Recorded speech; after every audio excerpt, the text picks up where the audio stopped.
Dianetics, there is a technique called returning. The practitioner, called an auditor, guides the pre-clear, his subject, through an incident of trauma which is called an engram. These engrams, or moments of pain or unconsciousness, are stored in what's called the reactive mind of the pre-clear. The reactive mind is the stimulus-response mind that operates below one's awareness, as opposed to the analytical mind, which is the conscious, rational thinking mind of the individual. The reactive mind thinks only in identities. The analytical mind thinks in terms of differences and similarities. I'll elaborate more on this as we go along, but for now, just know that the analytical mind is rational. The reactive mind is not. The reactive mind is an automaticity, or in other words, it works without the individual's conscious control, whereas the analytical mind is the one that the individual is aware of. When one suffers an incident of pain or unconsciousness, the reactive mind takes over, cuts out the analytical mind, and records an engram. Later on, this engram can have harmful effects on a person's health and sanity. When the circumstances of the engram are approximated in the person's present time environment, it can force the pain and suffering of its content on one without the person realizing what is happening to him. This is called re-stimulation.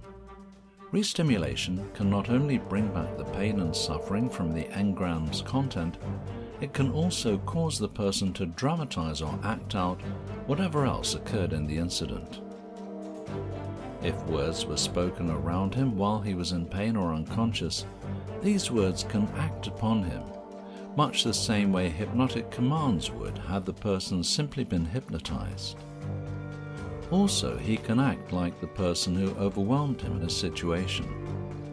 This last is, in Dianetics, referred to as taking on the winning valence, a valence being the identity of that person.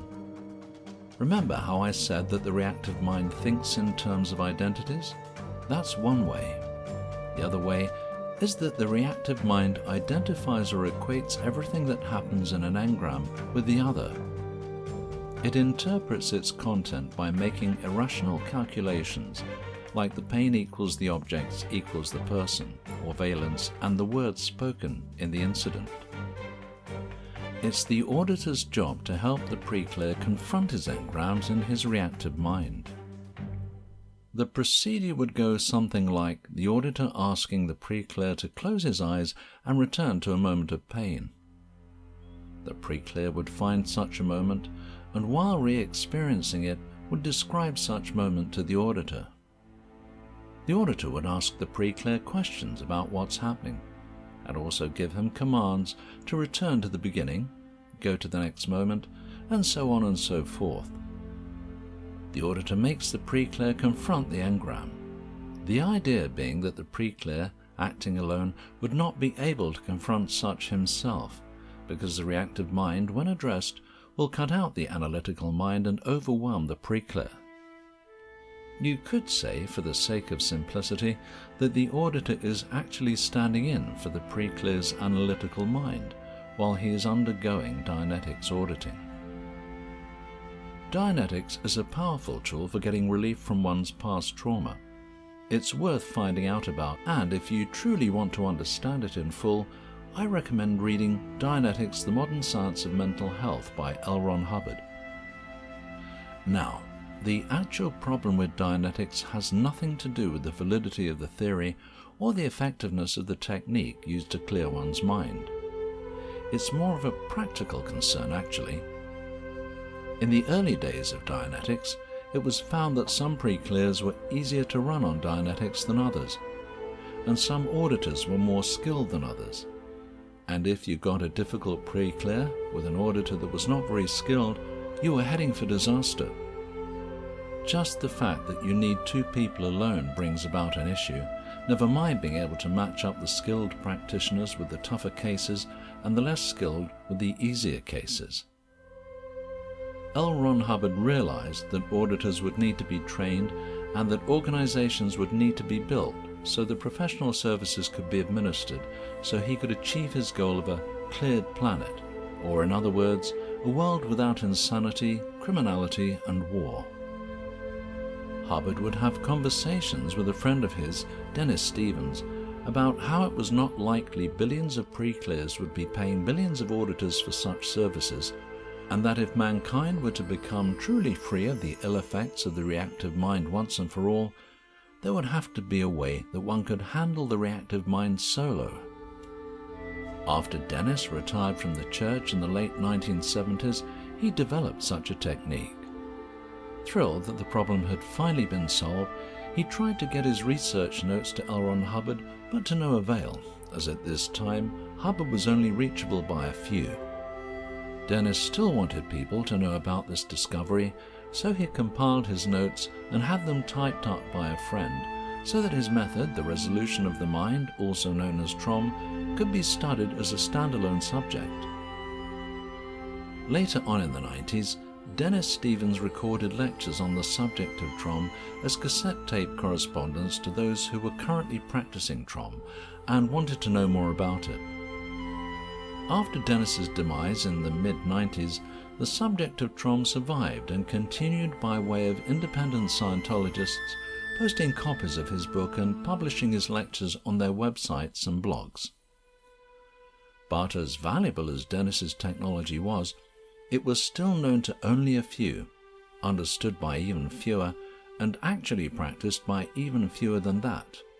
The main reason being the subject was difficult studying, not only because of its content, but also because such content was not presented in any way the layman could understand it easily. Today, here at DIY Salvation, we have gone through painstaking efforts to make sure that TROM can be understood by the masses, and we've accomplished such by proofreading, revising, annotating, and illustrating the original manual written by Dennis Stevens, and supporting it with dozens of hours of video content on YouTube explaining all the fundamental concepts. The advanced lectures are currently hosted on the YouTube channel Mind Resolution as well, for anyone wishing to do a deeper study of the subject. Now, while all this business of handling the reactive mind working solo sounds all fine and dandy, most anyone who's been thoroughly enough indoctrinated in the subject of Dianetics by the Church of Scientology will absolutely insist it cannot be done. But I'm going to explain the general idea of how TROM works and let you decide for yourself. The reactive mind is an automaticity. According to L. Ron Hubbard's own words, if you can get the pre-clear to do consciously what he's been doing on an automaticity, that automaticity will go away. There are many techniques in Scientology where this principle was applied to great success, but it was mostly applied to specific issues and problems the pre-clear was having, never to the whole of the reactive mind itself. Dennis simplified the concept of the reactive mind down to being an automatic invasion of the past on the present. So why not have the individual purposefully bring the past into his present, like the reactive mind does, so he can rid himself of that automaticity? Whereas a Dianetics auditor uses the technique of returning the pre-clear to times of his past, a TROM practitioner brings the past into his present. This technique is called timebreaking. It breaks the illusion of time. Now, the person who practices TROM doesn't just read the book and immediately bring forth his past to invade the present. No, he prepares his mind and makes sure he can maintain his contact with the present with an exercise he learns at level 1. Then at level 2, when he views the past object and compares it to the present object, he does so by noticing differences and similarities. While doing this, content from his reactive mind will surface in the form of odd sensations, negative emotions, and sometimes even some pain. When this happens, he trusts the technique and continues doing it until all such sensations have vanished. Once again, I will mention how the reactive mind thinks in terms of identities, and the analytical mind thinks in terms of differences and similarities. The reactive mind identifies the present as the past, and will equate the two. This causes all sorts of problems with the way one thinks and behaves. So in making the past appear in the present, you are mimicking what the reactive mind does. You are re-stimulating your case, but you're doing this on purpose, and that's the first step to destroying the automaticity of the reactive mind. You begin down a road of lessening the importance of the past, so you can think and live more in the present. In Dianetics terminology, your environment is less re-stimulative to you. Once one has successfully finished working with objects, he moves on to the same process using people instead. This reduces the impact of the valences on his case. He will be much less likely to act like the people who've overwhelmed him in life, and will become more and more himself. You've heard many times the value of being yourself, and this technique helps greatly in accomplishing that. On level 3, the trauma now takes full incidents from his past and experiences them at the same time as the present. By now, his ability to evaluate the past versus the present has become automatic to him, a skill he has learned that is now part of his analytical thought processes. He maintains awareness of the past event in the present time environment and confronts the events bit at a time by becoming more and more aware of the physical sensations like sight and sound, then other things like his emotions and the emotions of others, thoughts and decisions that were made, and so on and so forth. On level 3, one confronts his known past. He does not necessarily jump right into looking for pain and unconsciousness in his case. While engaged in time-breaking, pain and unconsciousness may surface and subside, even if such don't directly relate to whatever incident he's running. His main purpose is to break down the automaticity of the reactive mind, not to run engrams. Levels 4 and 5 of TROM address the conflicting purposes in one's mind, and I will talk about how this is done and how such techniques compare to Scientology theory and practice in other videos.